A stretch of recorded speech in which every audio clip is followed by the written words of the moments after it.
warning na siya para sa aking due day. Holiday today, kaya mas naisipan kong be productive na lang with it. Pero basically, tatanggalin ko itong underbelly pad. C415 replacement siya. Same.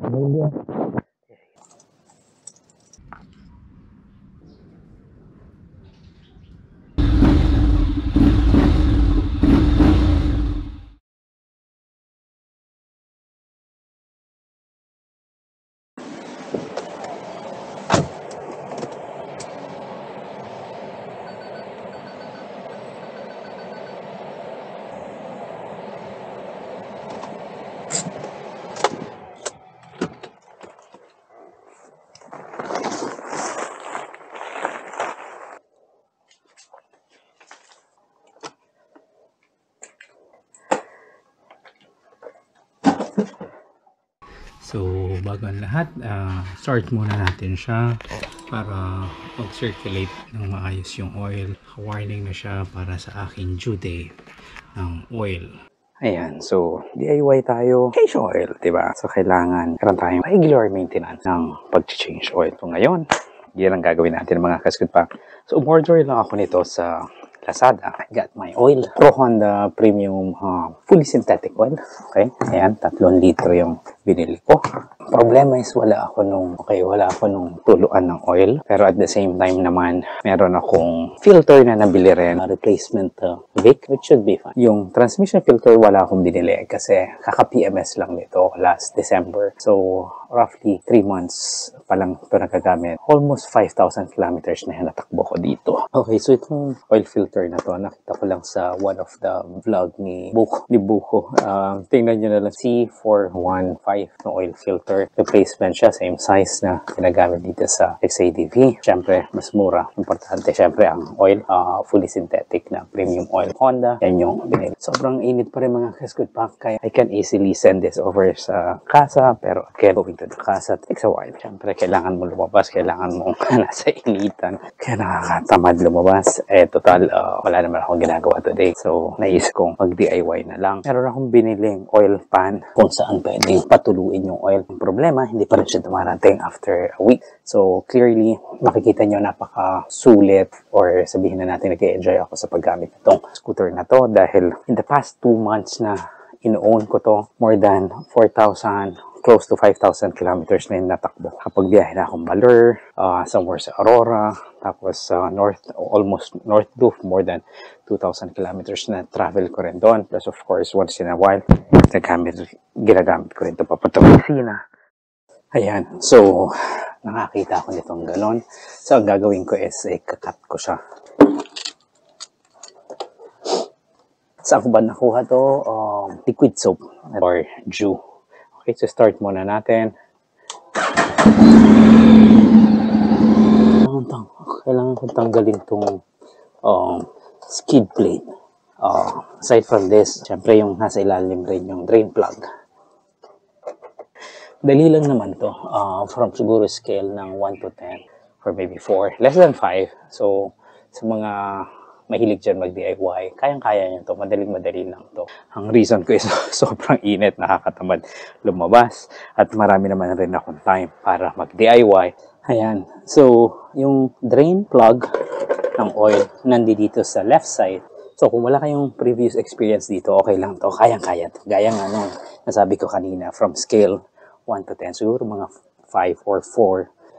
Kaskud pack size 12. 12 yung kailangan kong gamitin. Ayan, siguro kung maitatanong mo rin, usually pag nag-drain ka or tinanggal mo yung drain plug, kailangan mong palitan yung washer.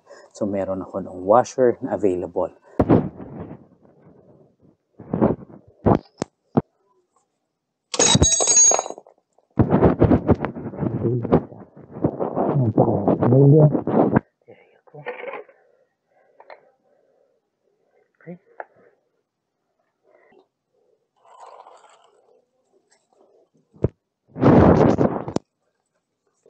Ayan, obviously, ready ko ng basahan dahil can be really messy. Ngayon, papalit na akong gloves. Pero ayokong madumihan yung mga tools na gamit ko. At the same time, syempre, yung ibang gamit. Wala nang tumutulo. Mga patak-patak pwede na natin ibalik yung tornilyo. Okay?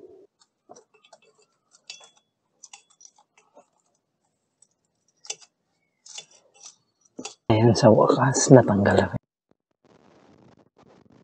bagong oil filter. Siyempre, kailangan natin ng lagyan ng oil sa loob.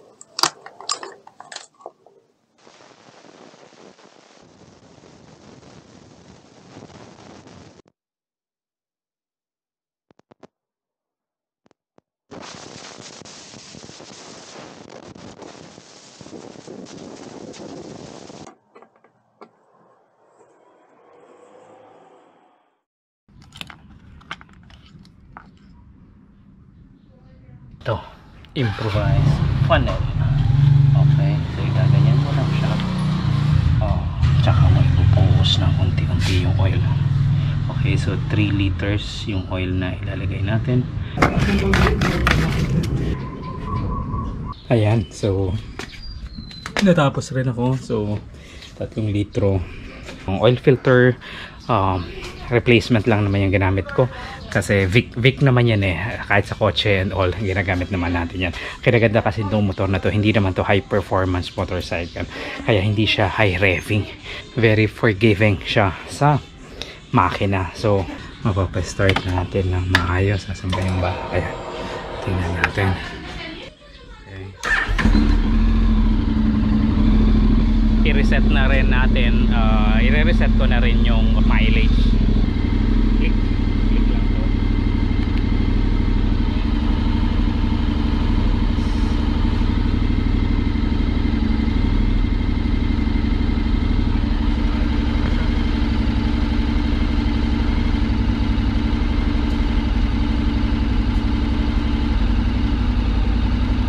Ayan, so ginawa kong 3,000 yun. Change oil. Ayan, so November. Same thing with the maintenance.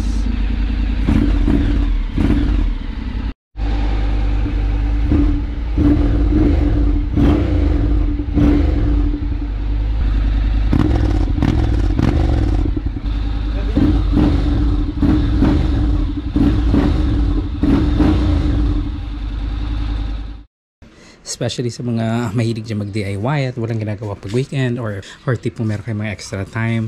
Ganyan yung Honda XATV, madaling i-DIY, kayang-kaya itong gawin. Okay, so okay, sige. Till next time mga Kasgood Pack, abangan nyo ang aking next vlog.